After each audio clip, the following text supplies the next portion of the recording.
On the morning of July 15, 1685, clad in a somber gray-violet silk suit, the uncrowned king looked down at the sea of faces one last time. He tried to remain calm, pressing 6 gold coins into the executioner's hand for swift death, but Tower Hill erupted in screams as the nervous butcher botched the job 5 separate times.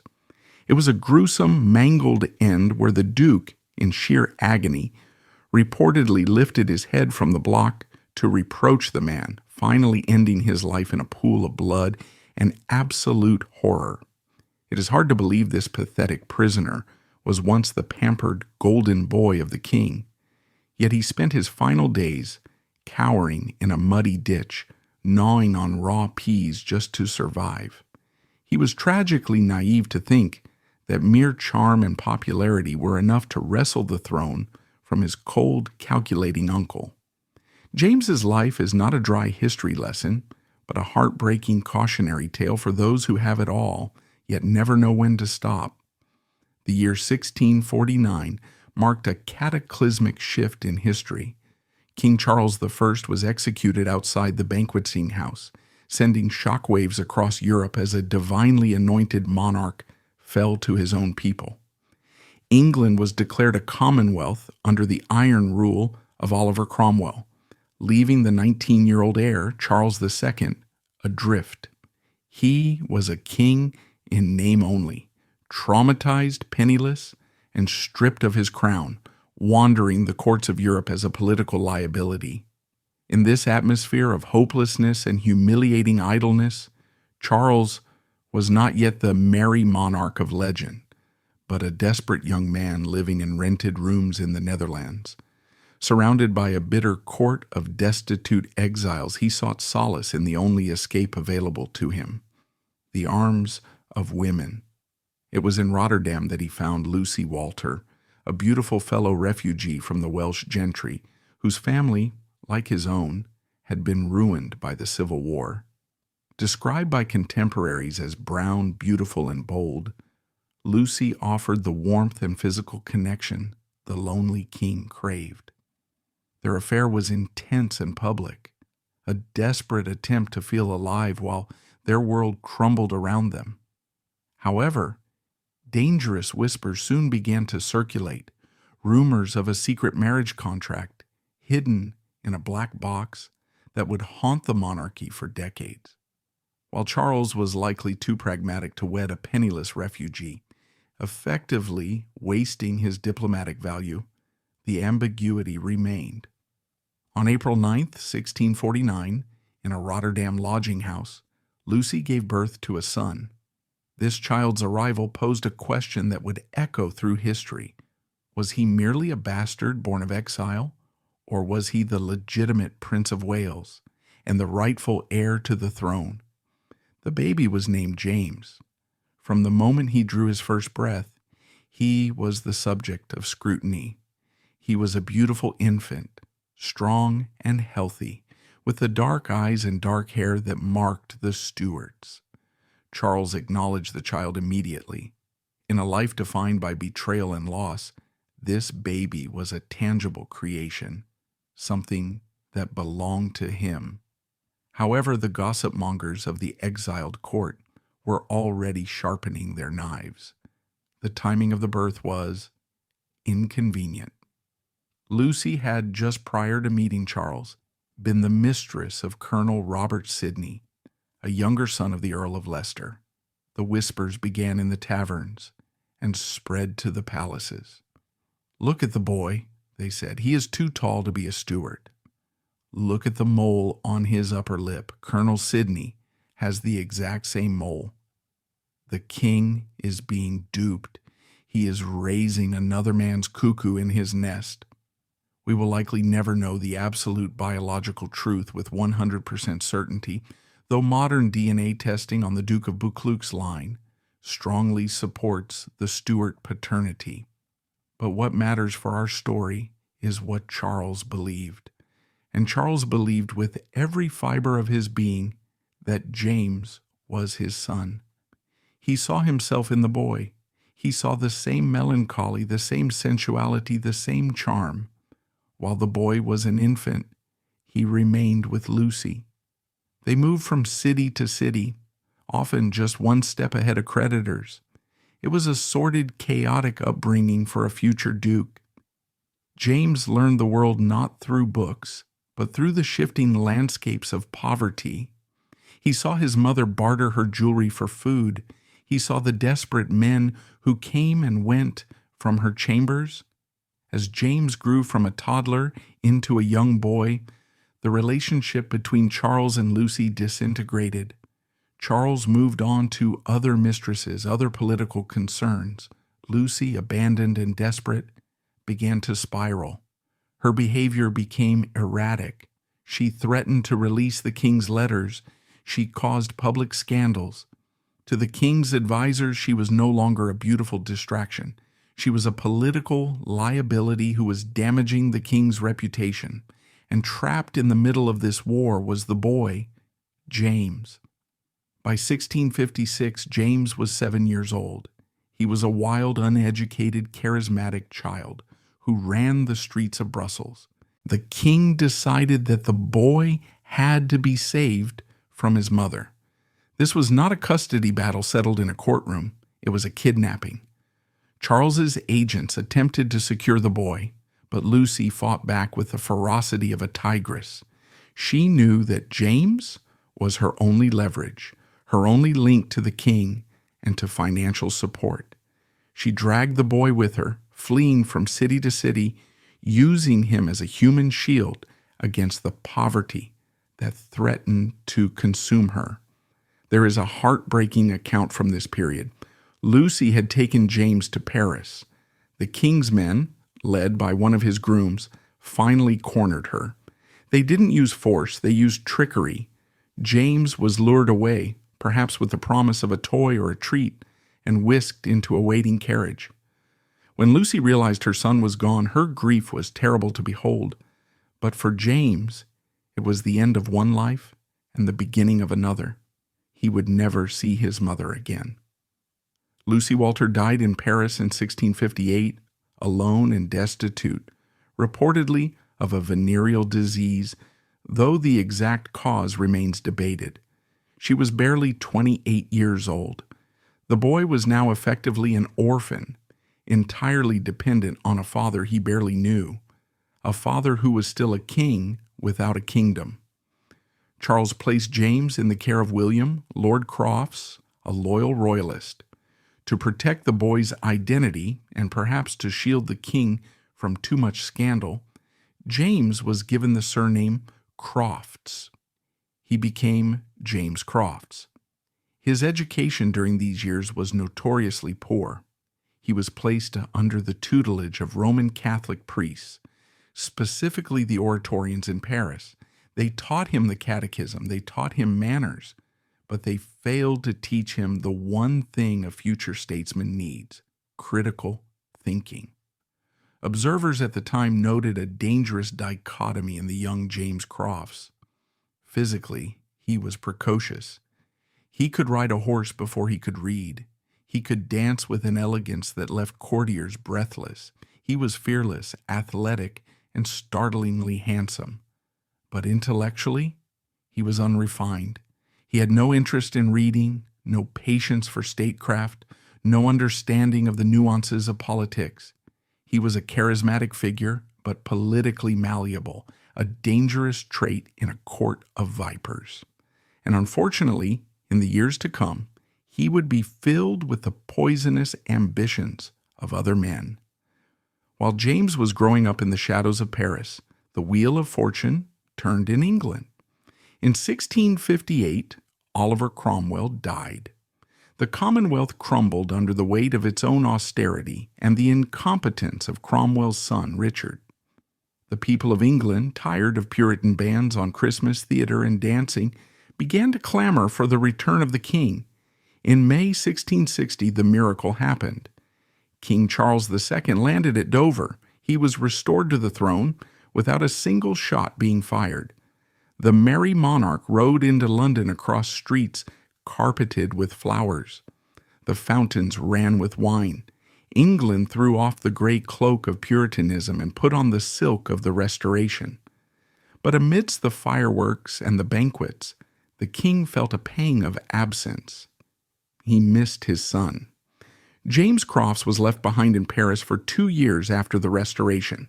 The king's mother, Henrietta Maria, the widow of the beheaded Charles the Führer, took a shine to the boy. She saw the Stuart charm in him. She wrote to Charles, praising the boy's beauty and his good nature. Finally, in the summer of 1662, the summons came. James was to come to England. The meeting between father and son at Whitehall Palace was a scene of intense emotion. Charles II, now a powerful monarch, looked at the 13-year-old boy and saw the best part of himself. He saw a young man untainted by the cynicism of the court, a young man who looked like a prince of legend. The king's reaction was explosive. He didn't just welcome the boy, he elevated him with a speed that shocked the English aristocracy. Within months, the obscure James Crofts was gone. In his place stood the Duke of Monmouth, Earl of Doncaster, and Baron Tynedale. He was given precedence over every other peer in the realm, except for the king's own brother James, Duke of York. He was given apartments in the Palace of Whitehall that rivaled the king's own. He was given an allowance that would make a modern billionaire blush. The message Charles was sending to the court was clear. This is my son. Honor him as you honor me. But in doing so, Charles was planting the seeds of his son's destruction. By raising a bastard to the height of a prince, he blurred the lines of succession. He made the impossible seem possible. The teenage Monmouth became the mascot of the Restoration. Imagine a world starved of color and glamour for 20 years, suddenly presented with a figure of perfect romance. Monmouth was the Protestant duke. He was young, he was athletic, and he was undeniably charismatic. When he walked through the parks of London, crowds followed him. When he danced at the court balls, the French ambassadors wrote home about his grace. He was the Perkin Warbeck of his age, a reference to the handsome pretender of the 15th century. But unlike Warbeck, Monmouth had the genuine blood of kings in his veins. But a duke needs a fortune, and Charles had no intention of paying for it out of the privy purse. He looked north to Scotland. There lived a child heiress named Anne Scott, the Countess of Buccleuch, in her own right. She was one of the wealthiest landowners in Britain. She was small, intelligent, serious, and possessing a slight limp. She was the antithesis of the dashing, air-headed Monmouth. The king arranged the marriage. In 1663, the 14-year-old Monmouth married the 12-year-old Anne Scott. It was a dynastic merger, nothing more. James took her surname, becoming James Scott. They were created the Duke and Duchess of Buccleuch. Anne was a remarkable woman. She possessed a dignity and a sharp mind that allowed her to navigate the treacherous waters of the court. She would bear Monmouth 6 children, though only 2 survived infancy. But she could never hold his attention. Monmouth was a creature of appetite, unleashed upon London with unlimited funds and the king's protection. He became a notorious libertine. He ran with a gang of young aristocrats who terrorized the night watchmen. He had affairs with actresses, with the king's mistresses, with noble women. Yet, despite his moral failings, the people loved him. They loved him because he was approachable. Unlike his uncle, the Duke of York, who was cold, haughty, and increasingly openly Catholic, Monmouth had the common touch. He would stop his carriage to speak to an orange seller. He would participate in foot races with commoners and win. He had the star quality that cannot be taught. And as the 1660s turned into the 1670s, the political climate in England began to darken. The joy of the Restoration was fading. Plague had ravaged London in 1665. The Great Fire had burned the city to the ground in 1666. The Dutch fleet had humiliated the Royal Navy in the Medway. People were looking for a scapegoat, and they found one in the Roman Catholic Church. The king's brother James, Duke of York, was the heir apparent. He was a convert to Catholicism. The terror of a popish king taking the throne began to grip the nation, and as the people looked at the grim Catholic uncle, their eyes turned to the handsome Protestant nephew. "Why not him?" they whispered. "Why not Monmouth?" The pieces were moving into place. The tragedy was set. The golden boy was about to be asked to play a game he was not smart enough to win, against opponents who were far more ruthless than he could imagine. As the 1660s bled into the 1670s, the stage was set for a conflict that would tear the Stuart family apart. The young duke had been raised on a diet of adoration and indulgence, crafted by his father into a perfect prince in all but name. But a prince cannot merely exist as an ornament.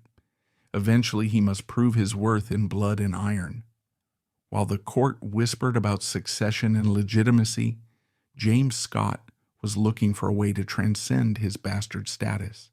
He needed to be more than just the king's son. He needed to be England's hero. The golden idol was about to pick up a sword, unaware that the path of glory he was choosing would lead him straight into the teeth of a political machine designed to chew him up. If James Scott, Duke of Monmouth, had remained merely a decorative ornament of the court, a man of silk and scent, he might have lived a long, vacuous life and died in his bed. But he had a fatal flaw for a puppet. He wanted to be a hero, and more dangerously, he was good at it. To the surprise of the cynical courtiers who dismissed him as a pretty fop, Monmouth possessed a genuine martial spirit. He craved the smell of gunpowder more than the perfume of the boudoir. His first taste of real war came in the Second Anglo-Dutch War, but it was in 1672, when England allied with France against the Dutch, that Monmouth truly found his calling. King Charles II sent a regiment of English troops to serve under the command of the French King Louis XIV. At the head of this regiment rode the 23-year-old Monmouth. The French court was prepared to mock the English bastard. Instead, they were dazzled.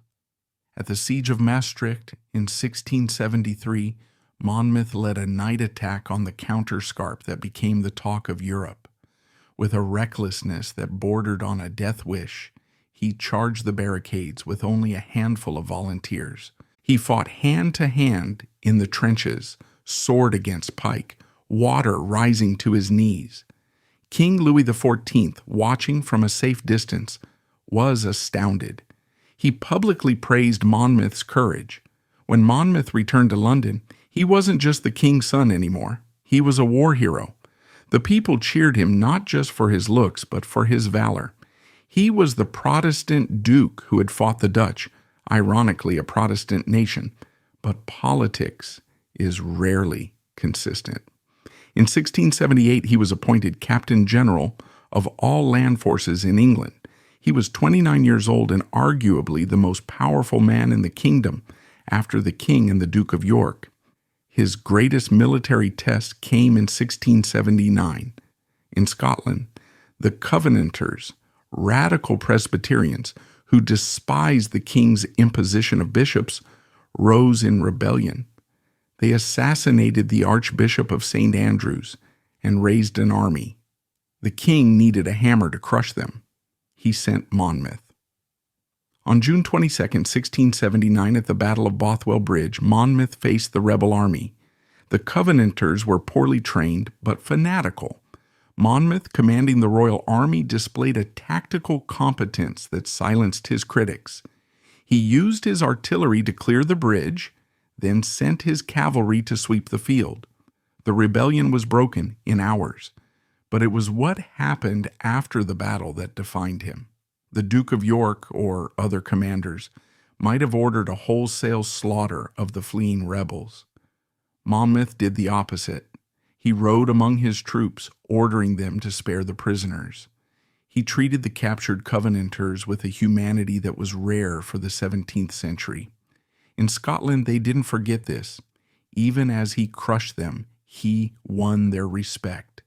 He was a conqueror who preferred mercy to murder. This act of leniency terrified his enemies at court more than his victory did. A general who wins battles is dangerous. A general who wins hearts is fatal. While Monmouth was playing the hero, the political sky in London was turning black. The issue was the succession.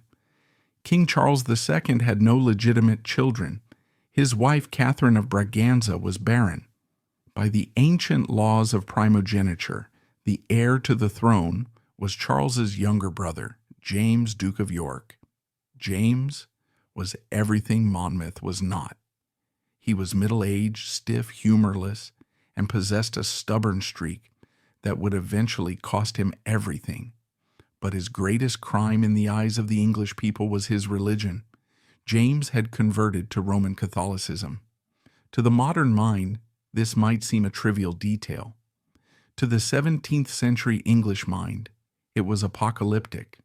Catholicism was associated with the tyranny of Louis XIV in France and the burnings of Queen Mary I, Bloody Mary, a century earlier.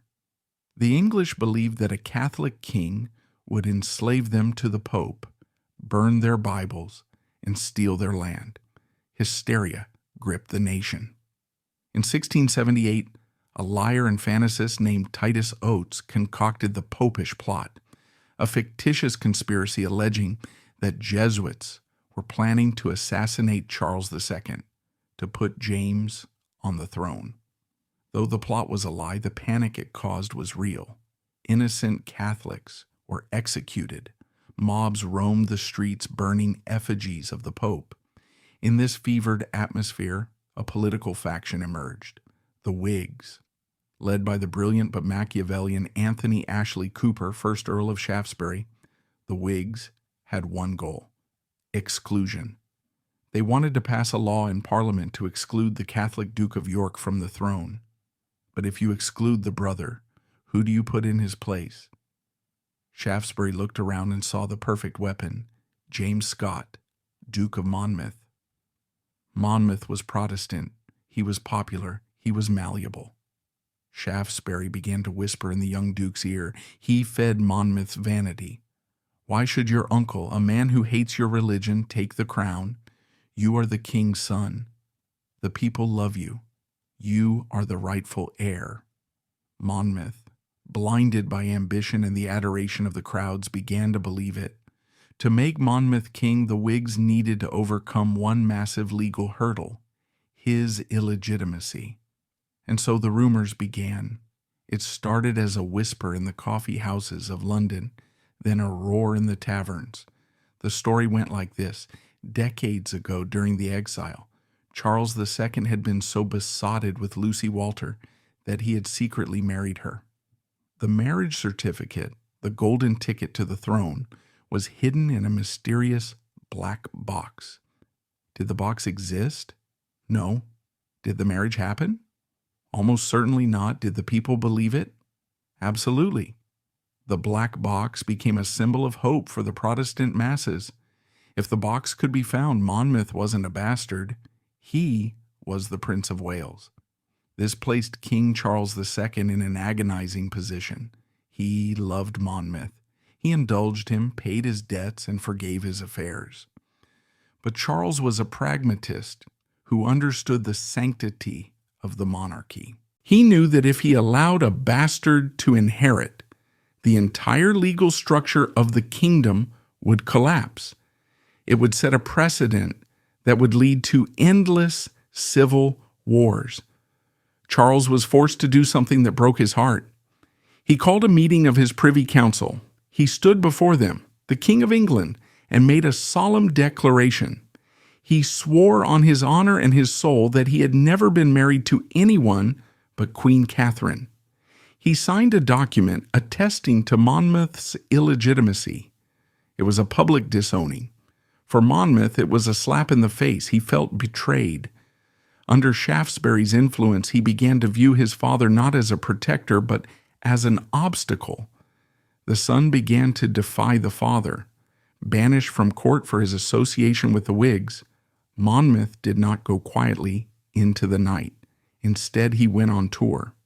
Between 1680 and 1682, Monmouth conducted a series of progresses through the west country of England, counties like Somerset, Dorset, and Devon. These were not private visits. They were royal processions in all but name. He rode into towns on a white horse.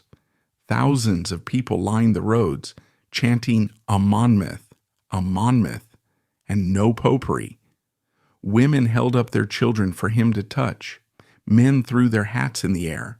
He dined with the local gentry, danced on the village greens, and accepted the adoration of the masses. Most dangerously, he began to touch for the king's evil. Scrofula, a form of tuberculosis affecting the lymph nodes, was known as the king's evil, and medieval tradition held that only a divinely anointed monarch could cure it by touch. By performing this ritual, Monmouth was claiming a supernatural right to the throne. He was telling the people, God flows through me, not my uncle. The king watched these reports with growing fury. This was not just rebellion. It was sedition. Charles stripped Monmouth of his offices. He took away his generalship. He kicked him out of his apartments at Whitehall. But the more the king punished him, the more the people loved him. Monmouth became a martyr. The breaking point came in 1683. The Whig opposition had become desperate. The Exclusion Bill had failed in Parliament. The king was consolidating his power. A group of radical extremists within the Whig Party decided that political maneuvering was too slow. They planned an assassination. The plan was known as the Rye House Plot. The conspirators planned to ambush the king and the Duke of York as they returned from the races at Newmarket. They would block the road with a cart and shoot the royal brothers dead. Was Monmouth involved? The evidence suggests he knew something was brewing, but he almost certainly did not consent to the murder of his father. Monmouth wanted the crown, but he was not a patricide. When he heard rumors of the assassination plan, he reportedly reacted with horror. However, the plot was discovered before it could be carried out. The king's wrath was terrible. Leading Whigs like Lord Russell and Algernon Sidney were arrested and beheaded. Monmouth was implicated. A warrant was issued for his arrest. Terrified, he went into hiding. He wrote secret letters to his father, begging for a private audience. Charles, whose anger always melted when it came to his favorite son, agreed to see him secretly. The meeting was emotional. Monmouth confessed that he had associated with bad men, but swore he never intended violence against the king. Charles, tears in his eyes, offered him a deal. Sign a confession admitting your knowledge of the conspiracy, and I will pardon you. Monmouth signed. He was pardoned. But then the king made a mistake. He wanted to publish the confession to discredit the Whigs. Monmouth, terrified that his friends would see him as a snitch and a coward, demanded the paper back. He threw a tantrum. He refused to let the confession be made public. Charles's patience finally snapped. He had saved his son's life, and his son was worried about his popularity ratings. Go to hell, then, the king might as well have said. He banished Monmouth from England. Monmouth fled to the Netherlands, taking his mistress Henrietta Wentworth with him. He was now in exile, just as his father had been 30 years before. In the Netherlands, Monmouth tried to reinvent himself. He lived openly with Henrietta, abandoning his wife Anne in England. He ice skated on the frozen canals. He entertained the Prince of Orange, who was married to James's daughter, Mary. He told everyone he was done with politics. He just wanted to live a quiet life of love. Perhaps he meant it. He was waiting for his father's anger to cool. He knew Charles loved him. He was convinced that eventually a letter would come calling him home. But time ran out. On the morning of February 2nd, 1685, King Charles II rose from his bed in Whitehall Palace and suddenly cried out. His face turned black, his eyes rolled back, and he collapsed into a seizure. For 4 days, the king lingered in agony. The doctors of the 17th century, in their ignorance, tortured the dying man. They bled him. They blistered his skin with hot irons. They force-fed him vile concoctions of spirit of human skull and bezoar stones.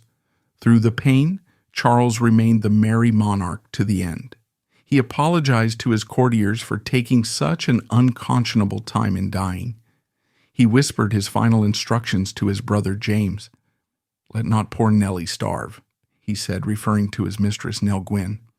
But he did not ask for Monmouth, or if he did, the Duke of York ensured the request was never recorded. On February 6, 1685, Charles II died. The shield that had protected Monmouth for 35 years was gone. The news traveled across the Channel to The Hague. When Monmouth heard that his father was dead, he reportedly collapsed in grief. He had lost the only man who truly loved him unconditionally. But his grief was quickly interrupted by the vultures, the exiles surrounding him. The plotters, the bankrupt lords, the fanatics saw their chance. "The tyrant is dead," they told him. "The Catholic usurper James is on the throne. England is crying out for you. If you land now, the army will defect. The people will rise. You will be king by Christmas." Monmouth hesitated. He had no money. He had no army. He had no arms. "I cannot go," he told them. "It is suicide." But Henrietta Wentworth, the woman he loved, urged him on. She pawned her diamonds to buy a ship. She wanted to be queen. Monmouth looked at the map of England. He looked at the face of the woman he loved. He looked at the men promising him glory. He made the decision that would kill him. He began to pack. With the decision to invade made, the die was cast.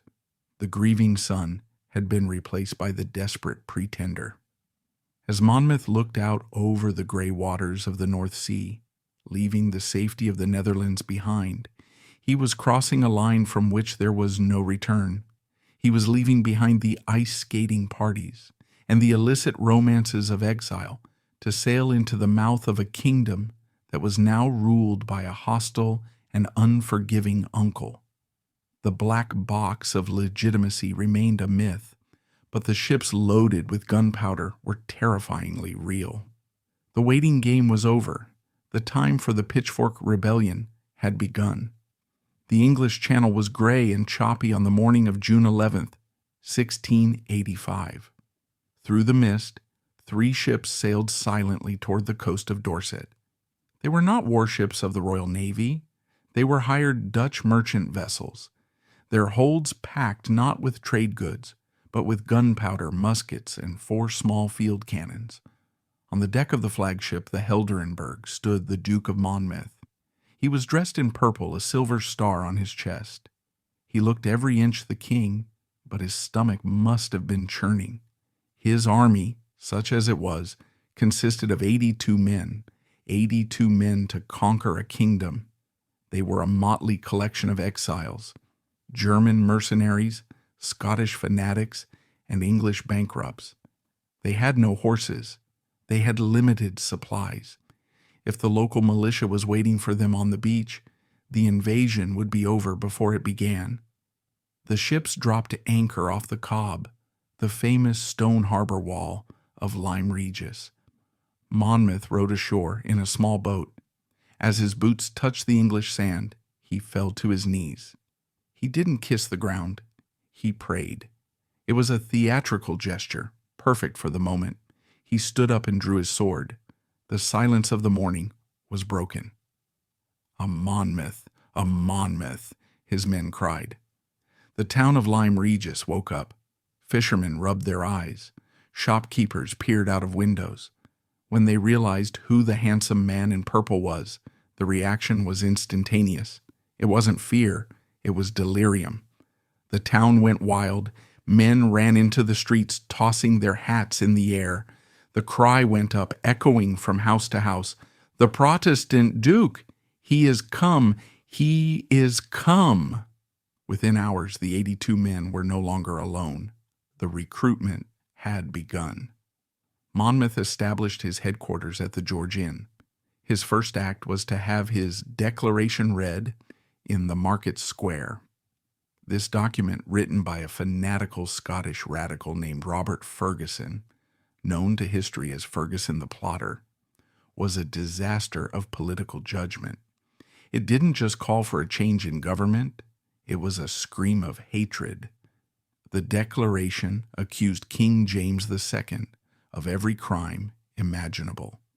It called him a usurper, a tyrant, and a popish idolater. It accused him of starting the Great Fire of London. Oh, but then it went too far. It explicitly accused James II of poisoning his brother, the late King Charles II. This was a fatal error, a claim so outrageous that even many of his potential supporters in the gentry recoiled. To the common people who loved conspiracy theories, it was red meat. But to the aristocracy and the gentry, the men with the money and the private armies Monmouth desperately needed, it was repulsive. It was a vulgar lie. No serious politician could support a man who made such wild accusations. By allowing this declaration to be read, Monmouth burned his bridges. There could be no negotiation now. If he lost, he would not be exiled again. He would be executed. He had just signed his own death warrant. Despite the radicalism of the declaration, the common people flocked to him. News of the landing spread like wildfire across the West Country. This region had been a stronghold of Puritanism during the Civil War. The people here were fiercely Protestant, independent, and suffering from an economic depression in the cloth trade. They felt forgotten by London and threatened by a Catholic king.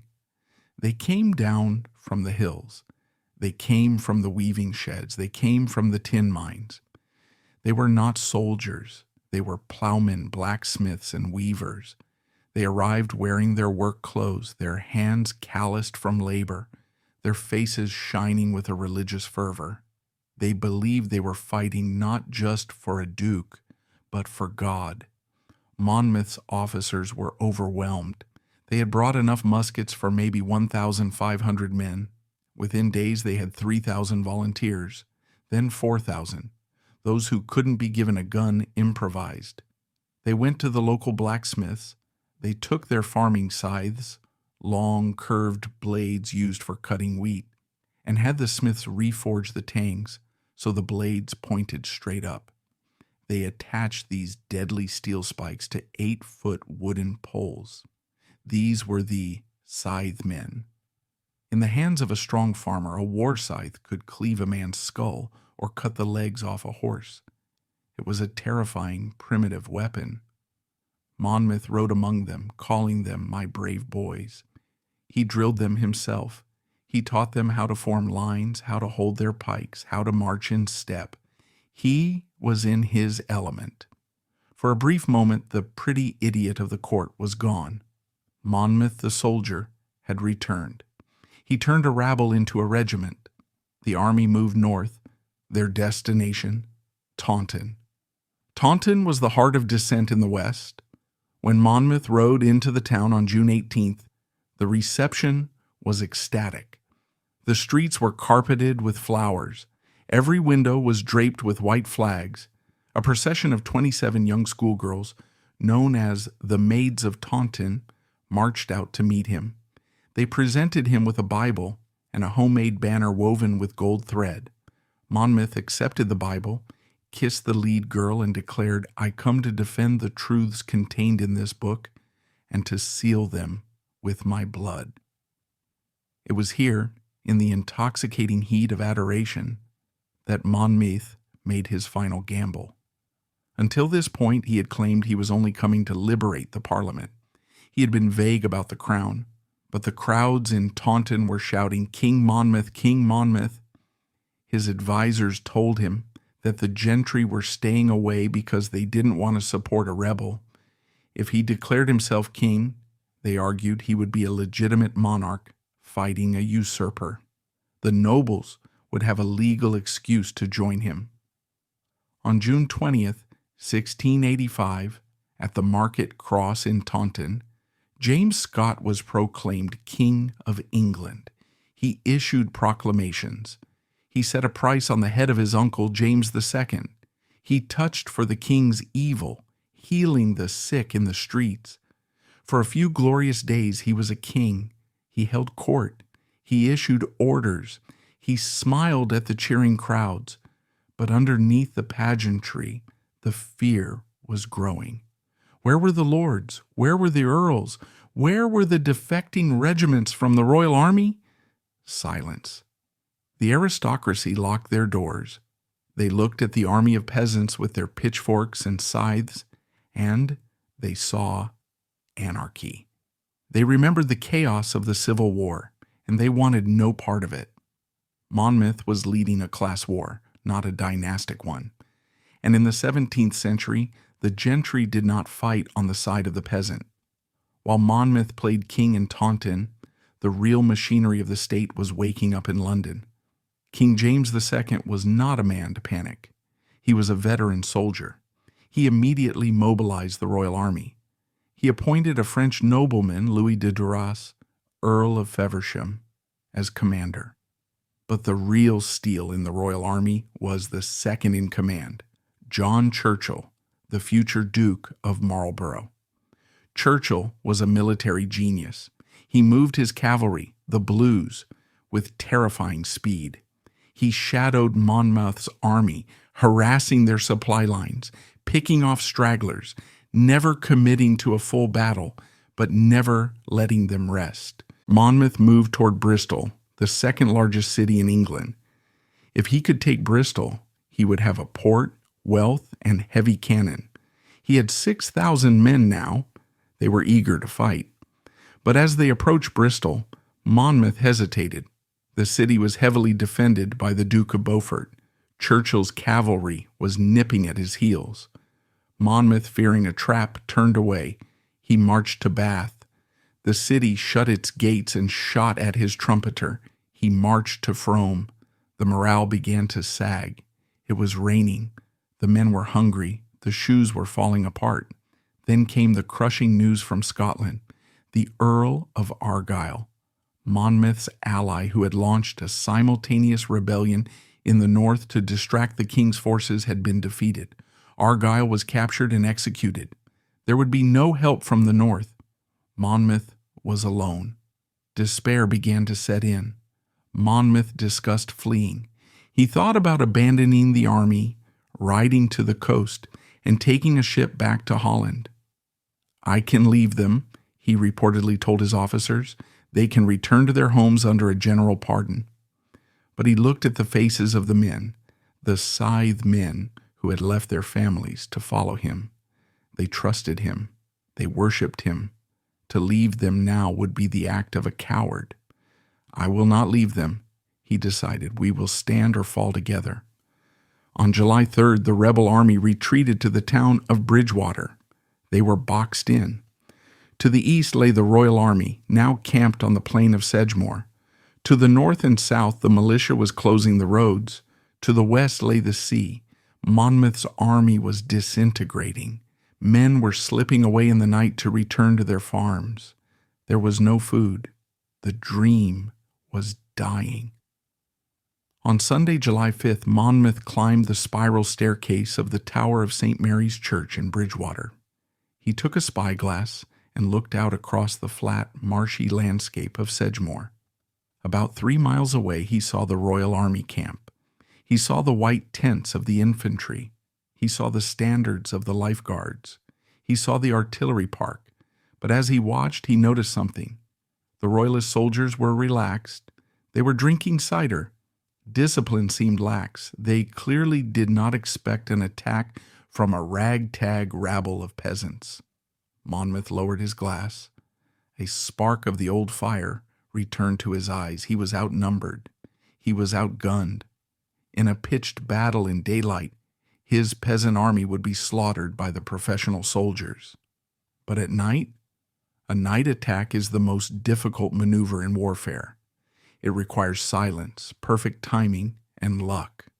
But if he could march his men across the marshes in the pitch black, sneak around the royalist flank, and crash into their tents while they slept, chaos would ensue. The horses would stampede. The soldiers would panic. He could win. It was a desperate gamble. It was a suicide mission, but it was the only card he had left to play. He climbed down from the tower. He gathered his officers. "Tonight," he said, "we attack." The sun set on July 5th, 1685. A thick pea soup fog began to roll in off the marshes.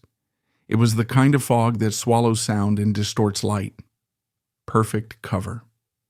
At 11 p.m., the rebel army began to move. It was a ghostly procession. 3,500 men marched out of Bridgewater. Orders were given in whispers. Horses' hooves were wrapped in rags to muffle the sound. Matches for the muskets were kept unlit to hide the glow. They were guided by a local man, Godfrey, who knew the treacherous paths through the boggy ground. One wrong step meant sinking into the mire. They marched in silence for 2 hours. The tension was unbearable. Every snapping twig sounded like a cannon shot. They successfully navigated the first drainage ditch, the Black Ditch. Then the second, the Langmoor Rhine. They were now only a few hundred yards from the sleeping royalist camp. They could hear the sentries talking. They could smell the campfire smoke. The surprise was almost total. But then, tragedy. History is often turned by the smallest of things. A nail in a horseshoe, a misunderstood word. As the rebel cavalry, led by Lord Grey, moved forward, a pistol was fired. Was it an accident? Was it a traitor signaling the enemy? Was it a nervous watchman? No one knows. But the crack of that gunshot shattered the silence of the marshes. "Beat the drums!" a royalist sentry screamed. "The enemy is upon us!" The element of surprise was lost. The drums of the royal army began to beat the general alarm. Soldiers, half-dressed, grabbed their muskets and ran to form lines. Monmouth, at the head of his infantry, heard the shot. He knew the gamble had failed. The sneak attack was over. Now it was a race. "Charge!" he screamed. "For God and the King!" The peasant army surged forward out of the mist, screaming their war cries. They ran toward the royalist lines, ready to die. But in the darkness, they had forgotten one thing. Between them and the enemy lay one final obstacle, a wide, deep drainage ditch filled with water and mud, known as the Bussex Rhine. The rebels ran full tilt into the darkness, only to skid to a halt at the edge of the black water.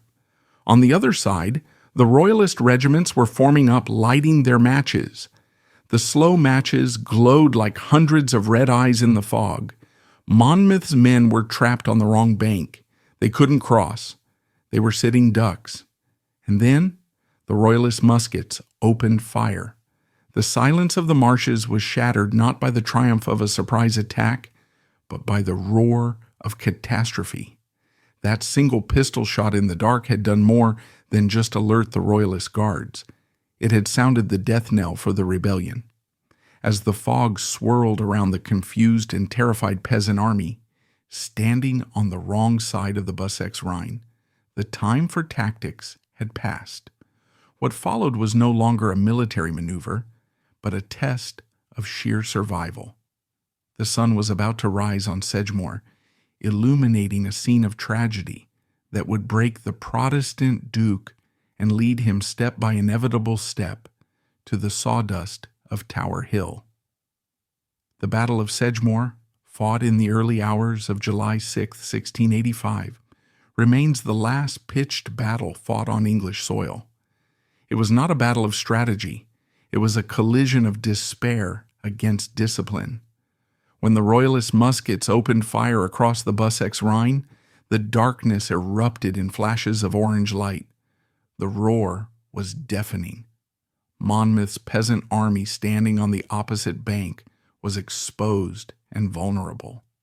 They had expected to catch the enemy sleeping. Instead, they had walked into a firing squad, yet they did not run. This is the most remarkable fact of the entire tragedy. These were not soldiers. They were weavers from Taunton, miners from the Mendips, and farmers from Dorset. They held pikes made of ash wood and scythes taken from their barns. Facing them were the Coldstream Guards and the Royal Scots, the finest professional killers in Europe. Monmouth ordered his men to return fire. The untrained rebels fired volleys into the dark, but they aimed too high, their bullets singing harmlessly over the heads of the royal troops. Then the royal artillery arrived.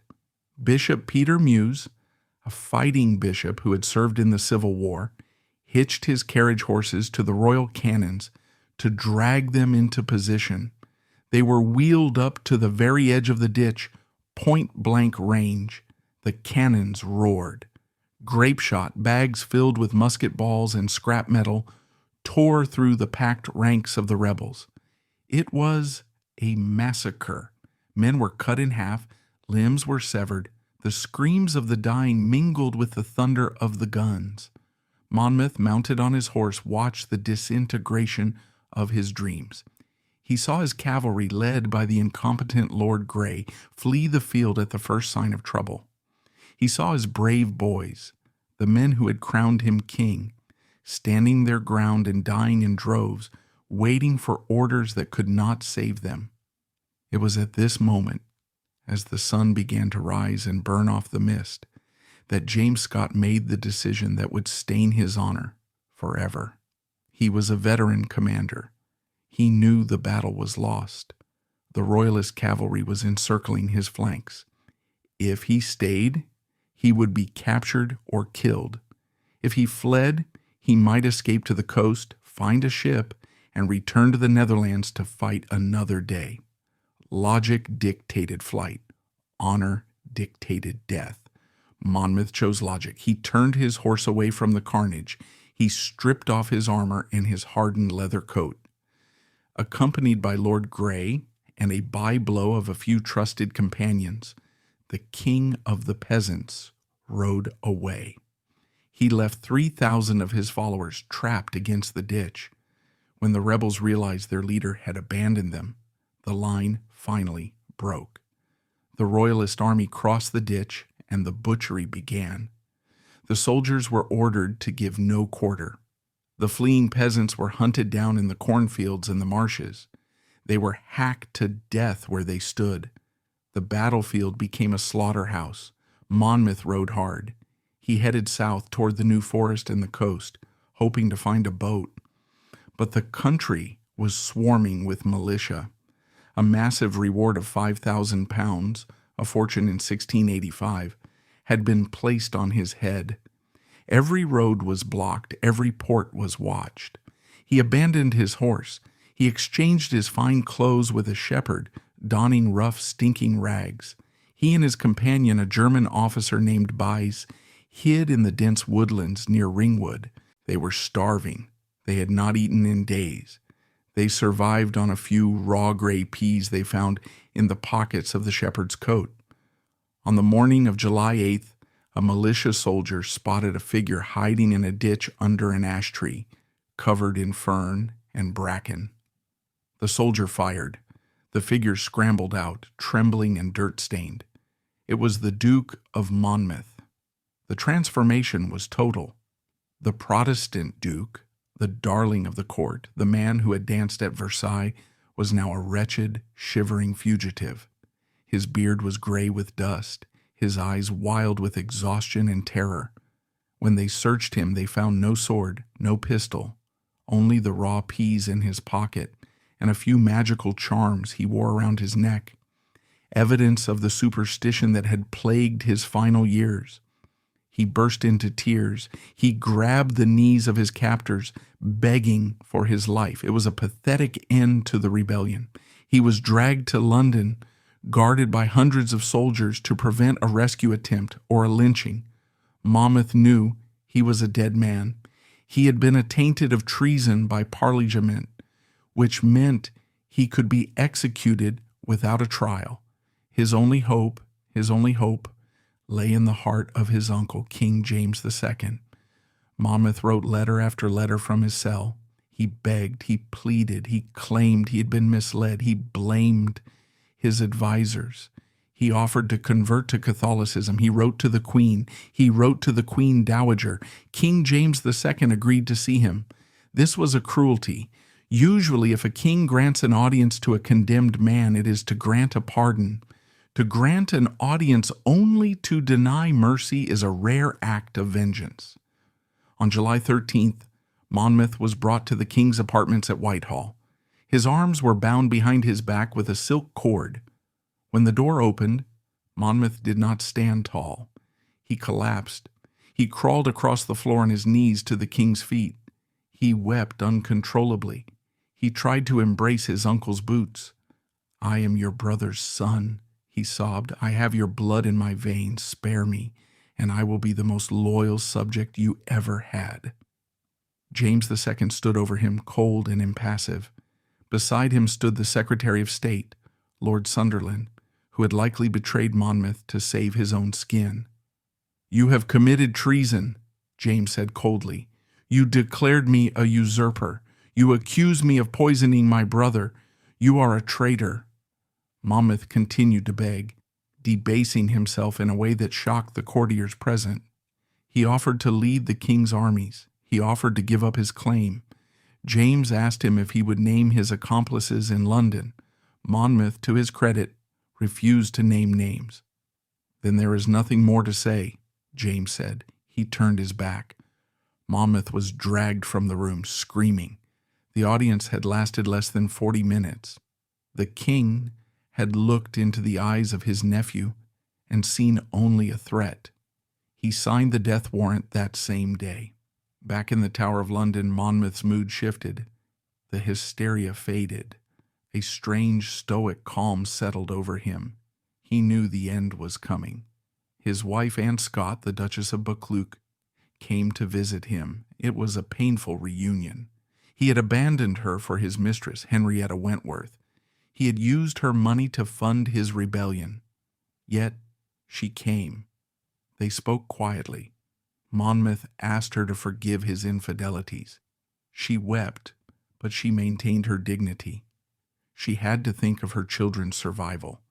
The night before his execution, the bishops of Ely and Bath and Wells came to prepare his soul. They harassed him. They demanded he acknowledge that his rebellion was a sin against God and that his relationship with Henrietta was adultery. Monmouth refused. Even at the gates of death, he clung to his love. "I have heard of those who have died for their country," he told the bishops. "I die for my love. Henrietta is my wife in the eyes of God." The bishops were horrified. They refused to give him communion. Monmouth drank a glass of wine instead. "I go to God," he said, "and I'm at peace." The morning of July 15th, 1685, St. Swithin's Day. Monmouth walked out of the tower. He was dressed in a suit of gray silk. He looked beautiful, his long hair falling over his shoulders. The crowds on Tower Hill were silent, many weeping openly. He mounted the scaffold. He ran his fingers along the edge of the axe. "I fear it is not sharp enough," he murmured. The executioner was a man named Jack Ketch. Ketch was infamous in London, not for his skill, but for his brutality and incompetence. He was a man who often needed several blows to finish the job. Monmouth called Ketch over. He handed him a leather purse containing 6 guineas. "Here is 6 guineas for you," Monmouth said, his voice steady. "Do not hack me as you did my Lord Russell. I have heard you struck him 3 or 4 times. If you strike me twice, I cannot promise not to stir." He then gave 4 more guineas to his servant to give to Ketch if he did the job well. It was a bribe for a clean death. Monmouth refused the blindfold. He knelt and placed his head on the block. He adjusted his position, trying to get comfortable. Ketch stood over him. The executioner was trembling. The pressure of killing the king's son, combined with the hatred of the crowd, had shattered his nerves. Ketch raised the axe. He swung thwack. The blow was a disaster. It struck Monmouth on the shoulder, only grazing the neck. Monmouth, in shock and agony, lifted his head from the block. He looked Ketch directly in the eye. The look was one of pure reproach, a silent scream of, "You promised." He laid his head back down. Ketch struck again. Thud. The axe cut deep into the neck but did not sever the spine. Monmouth's body convulsed. Ketch struck a third time. Still, the head remained attached. The crowd began to scream, "Murderer! Tyburn him!" They surged against the barriers. They wanted to tear Ketch apart. Ketch threw the axe down on the scaffold. "I cannot do it," he screamed. "My heart fails me." The Sheriff of London, standing on the platform, drew his sword. "Take up the axe, you damn villain, or I will run you through." Ketch, sobbing, picked up the slippery axe. He struck a fourth time, a fifth time. The head was finally severed from the bone, but it still hung by a flap of skin and flesh. Ketch threw the axe aside, pulled a butcher's knife from his belt, and sawed through the remaining gristle. He lifted the head. It was mangled, the hair matted with blood. There was no cheer. There was no "God save the king." There was only a low, guttural moan of horror from the thousands who watched. They rushed the scaffold. They dipped handkerchiefs in his blood, viewing him as a martyr.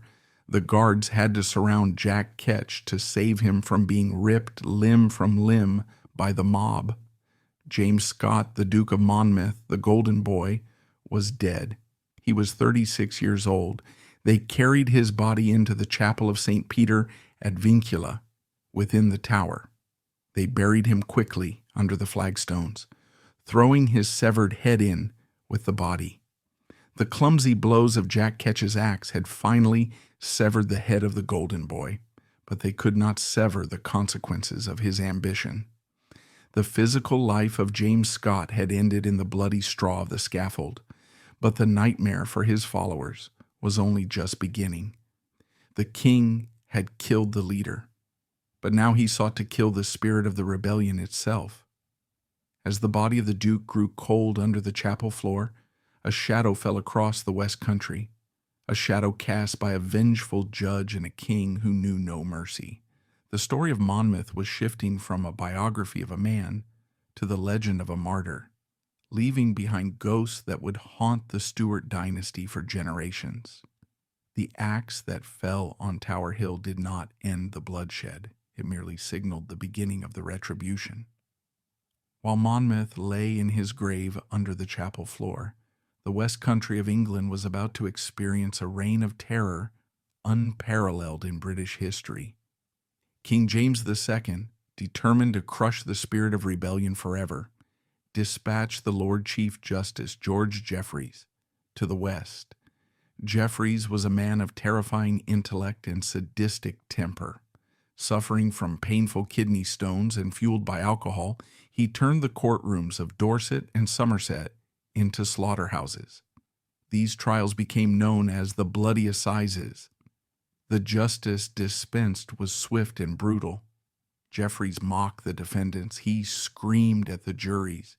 He told the terrified peasants that they could save their souls by pleading guilty, only to sentence them to death the moment they did. Over 1,400 people were put on trial. Most were poor laborers, the men who had carried the pitchforks and scythes.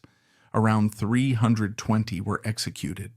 The method of execution was high treason, hanged, drawn, and quartered. The victim was dragged on a wooden hurdle to the gallows. They were hanged by the neck until almost dead, then cut down while still conscious. Their genitals were cut off and burned before their eyes. Their bellies were sliced open and their entrails pulled out. Finally, their heads were severed and their bodies chopped into 4 pieces. The West Country became a landscape of horror.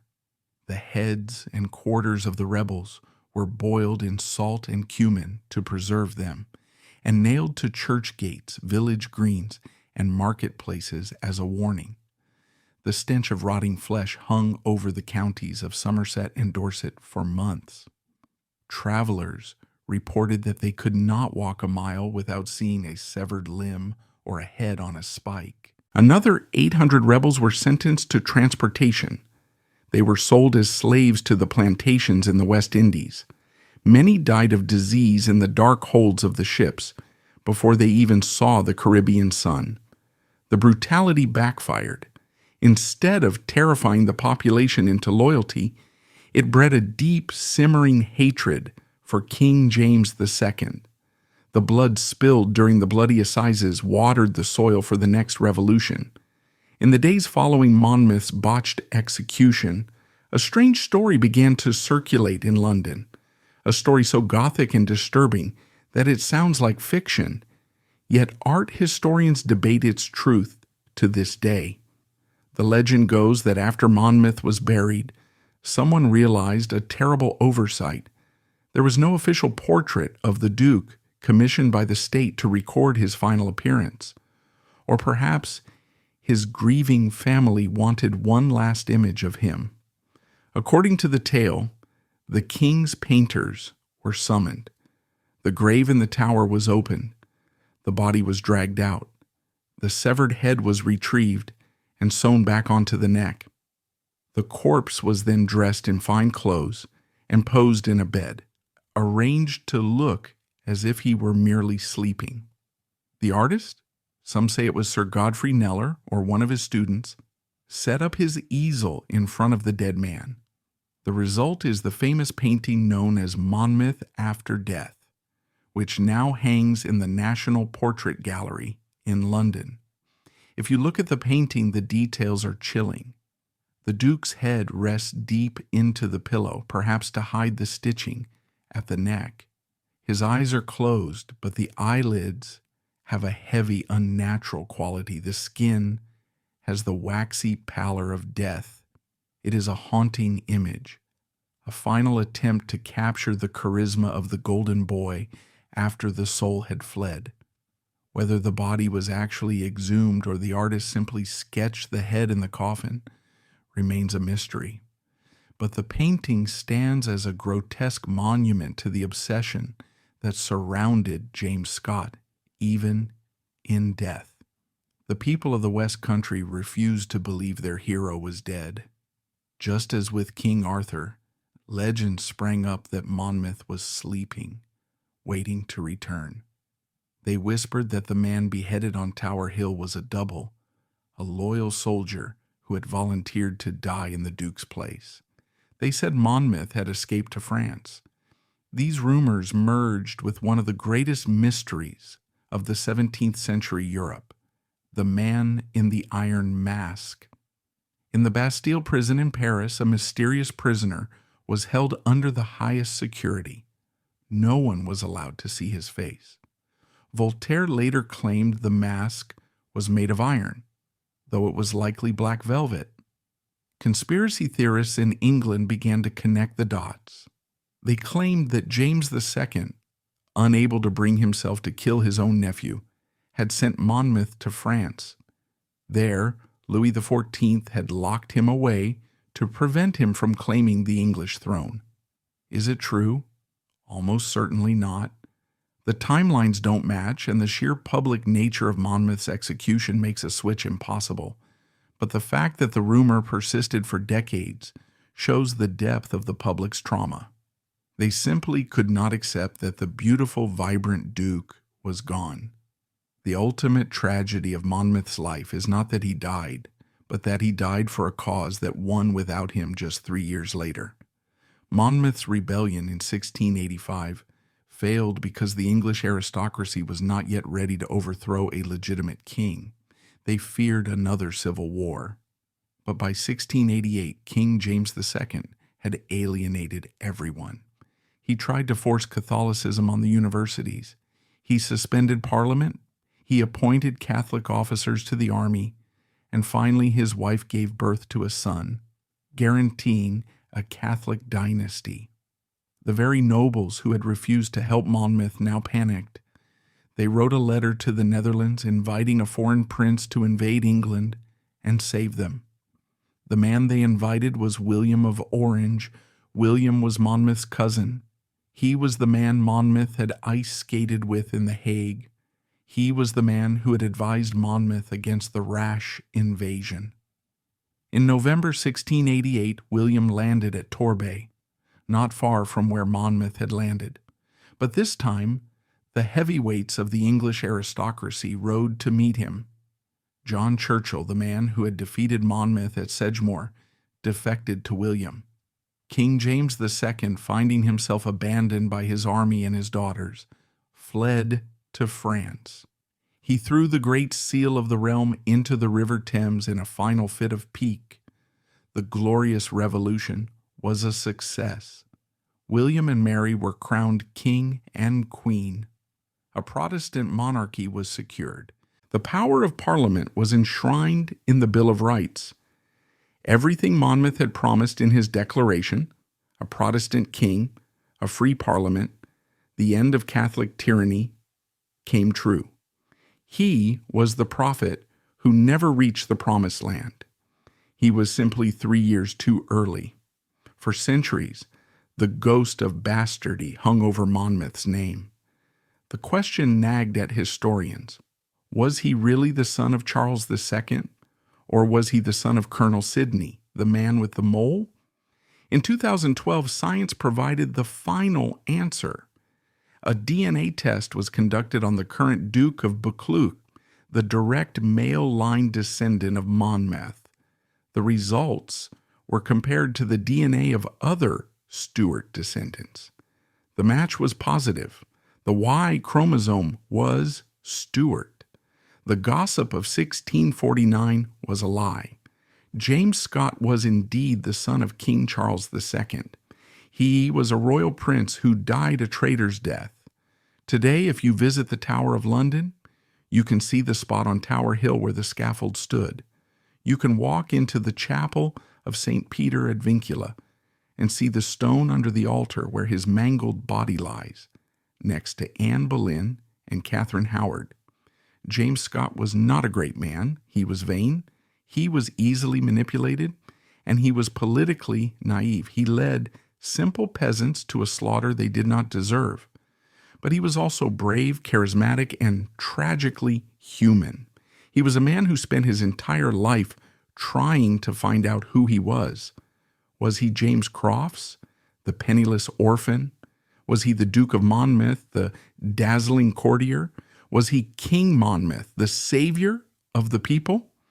In the end, he was none of them. He was Icarus.